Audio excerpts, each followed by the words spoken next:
से पहले भगवान ने मेरी सब इच्छा पूरी कर दी। अब एक इच्छा है, मेरी आंखों से मैं देख लूं मेरा सबसे बड़ा बेटा राम राजा बन जाए। वशिष्ठ ने कहा कल 12 बजे का मुहूर्त है। महाराज दशरथ ने सारे गांव में ढंढेरा पिटवा दिया, घर घर कहला दिया कल कोई बाहर नहीं जाएगा क्योंकि मेरा राम राजा बनेगा। सारी अयोध्या नाचने लगी, गाने लगी, झूमने लगी।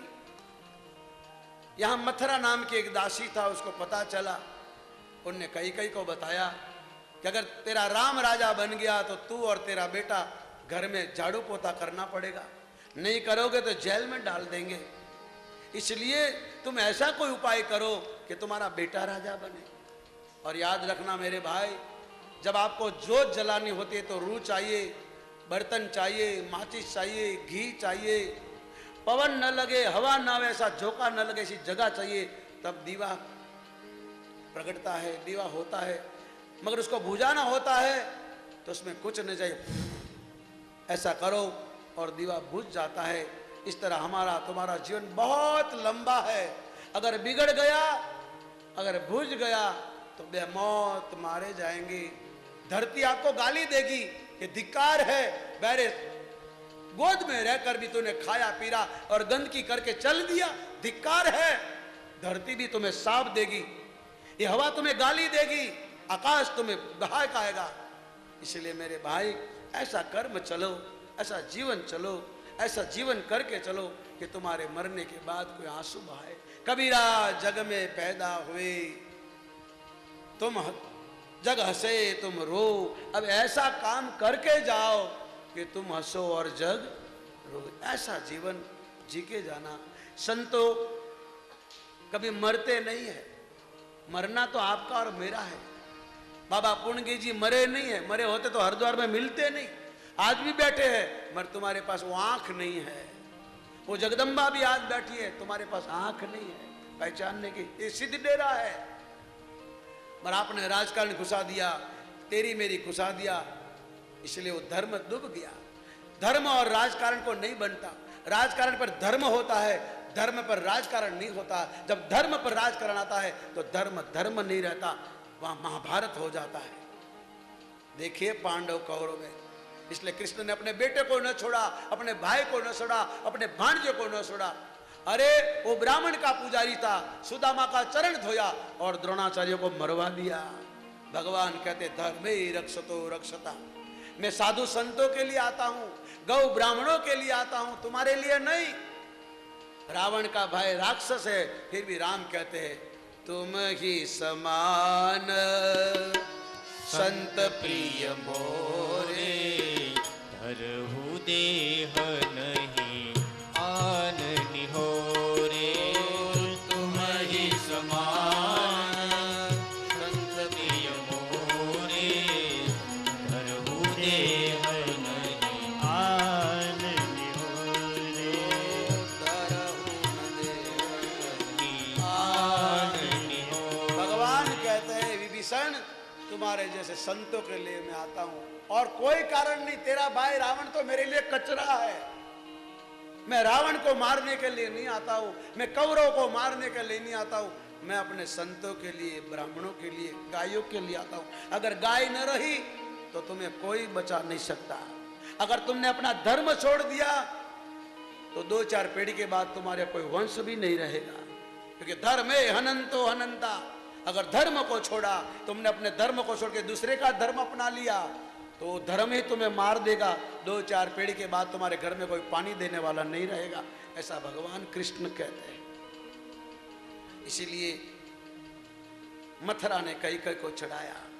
देवता को चिंता हुई कि भगवान राम राजा बन जाएंगे तो रावण को कौन मारेगा। अगर रावण जिंदा रहा और राम राजा बन गए तो हमारी बहन बेटियों की सलामती नहीं रहेगी, हमारे धर्म को कोई बचाने वाला नहीं मिलेगा।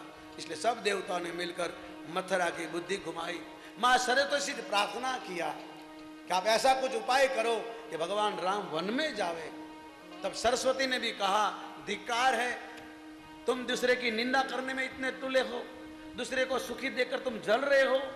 सरस्वती रहा न गया और देवता को डांट कर बोली ऊंच निवास नीचे कर तूती, देखन सकई पराई विभूति, ऊंच निवास निज कर तूती, देखन सकई पराई विभूति। ओ आगली काजी बिचारी बहोरी, करी हहि साह कुशल कवि मोरी।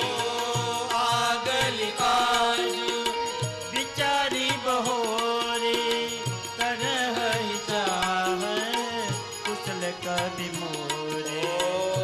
ऊंच निवास निज कर तूती, देखन सकई पराई विभूति, ऊंच निवास निज कर तूती, देखन सकई पराई।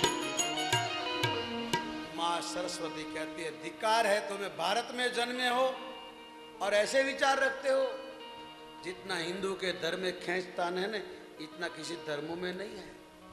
देखो और धर्म में एकता है, तुम्हारे में फुट है, राजकाल पॉलिटिक, बस किसको कैसे गिराना, किसको कैसे हटाना, इसी में तुम लगे हुए। और तुम्हारे धर्म का मौके का फायदा और लोग ले जा रहे। देखो आपके बीच में मुसलमान माताएं भी बैठी है, एक बार उसको भी ताली से स्वागत कीजिए साहब। मानवता भी कोई इंसान रखती। मैं धर्म का विरोधी नहीं हूं, मैं किसी भी जाति का विरोधी नहीं हूं। मेरे पास चमार भाई सब लोग, सब जाति के लोग मेरे मंदिर में रहते हैं, आप आइए। मैं किसी जाति का विरोधी नहीं हूं। और फकीर के पास कोई जाति नहीं होती है। बाबा फरीद कहते हैं, जात पात चूल्हे में पड़ी, जो कोई जागन जाए वो हमसे पहले मर जाए। जो जाति भांति कर लड़ाई, जो जात पात में लड़ाई कराता है वो मर जावे, वो धरती का बार है।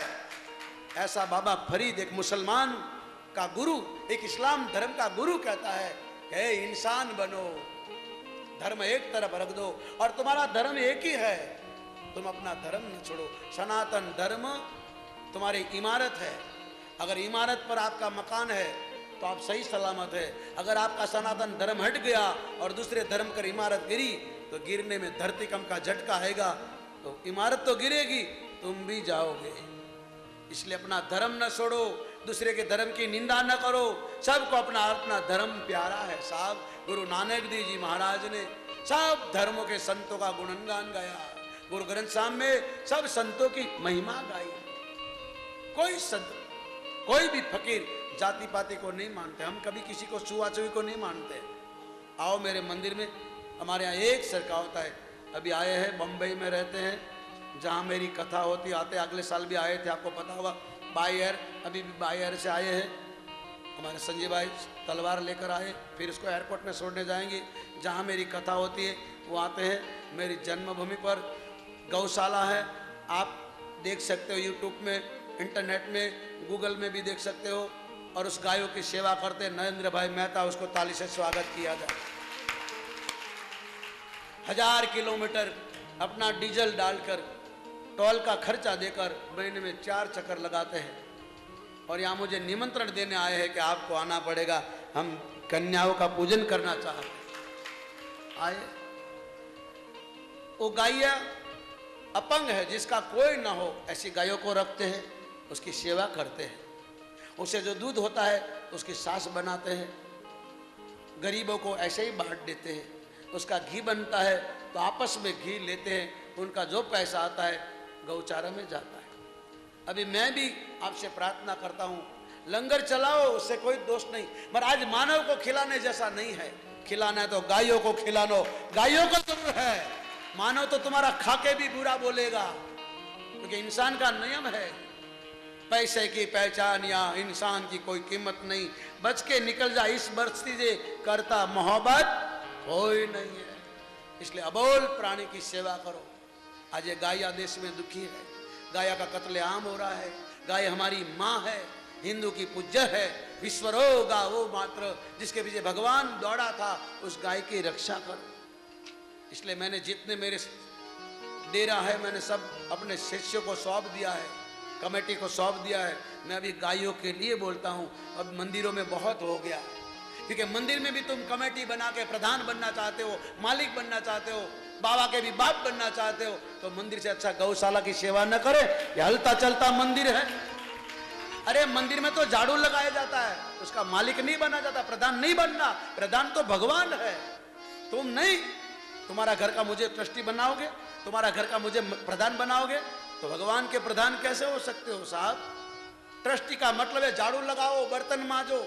अमृतसर में जाओ, गुरुद्वारा में देखो, करोड़पति अजबोपति जूते साफ करते, बर्तन मानते। क्यों? उसको पता है कि सेवा क्या कहती है, सेवा का मतलब क्या है, ट्रस्टी किसको कहते हैं, कमेटी किसको कहते हैं। वो रामायण से सीखिए। आइए हमारे गुजरात में जो सेवा करते हैं वो फोटो नहीं पढ़वाते हैं, सामने नहीं आते हैं, नाम नहीं लिखवाते हैं। मेरे वहाँ 300 माताओं का एक समूह है, बड़े बड़े सेठ लोग हैं जिनके घरों में नौकर काम करते हैं, और वो मेरे मंदिर में झाड़ू पोता करते हैं। साहब आइए गुजरात, आइए, मेरे पास ऐसे 2 से लड़के हैं, फ्री ऑफ सेवा करते, आइए। तो कभी सामने नहीं आते।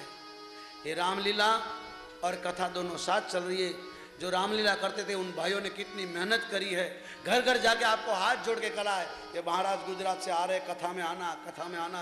बस इतने ही लोग हैं गांव में क्या? अभी कोई तमाचा करो, कोई कवाली को लाओ, कोई कलाकार को लाओ, कोई बड़े आदमी को लाओ, दुनिया मिट जाएगी, खड़ी हो जाएगी, 2 घंटे पहले आ जाएगी। तो सच्ची बात कोई सुनना चाहता नहीं, इसलिए राम को रोते रोते सीता को कहना पड़ा, मंदिर सुना सुना होगा, भरी रहेगी मधुशाला, मधुशाला। मंदिर सुना सुना होगा, भरी रहेगी मधुशाला, मधुशाला। विजय सभा में पिता के संग संग नाचेगी घर की बाला, घर की बाला। भरी सभा में पिता के संग संग नाचेगी घर की भगवान राम कहते हैं, घर की बाला। जिसके हाथ में होगी लाठी, लाठी माने पैसा, हाथों में होगी लाठी, भैंस वो ही ले जाएगा, अंश सुनेगा दाना पाऊंगी, कौवा मोती खाएगा, कौवा मोती खाएगा। रामचंद्र कह गए सिया से, रामचंद्र कह गए सिया से, ऐसा कलयुग आएगा, अंश सुनेगा दाना उनका, कौवा मोती खाएगा, कौवा मोती खाएगा। धर्म भी होगा, कर्म भी होगा, शर्म किसी को ना होगी, ना होगी। कर्म भी होगा, धर्म भी होगा, शर्म किसी को ना होगी, ना होगी। जो होगा लोभी और ढोंगी, जो होगा लोभी और ढोंगी, वो जोगी कहलाएगा, अंश सुनेगा गाना उनका, कौवा मोती खाएगा, कौवा मोती खाएगा। रामचंद्र कह गए सिया से, रामचंद्र कह गए सिया से, ऐसा कलयुग आएगा, अंश सुनेगा। संत दुखी होंगे, लुच्चे लफंगे बदमाश मौज करेंगे,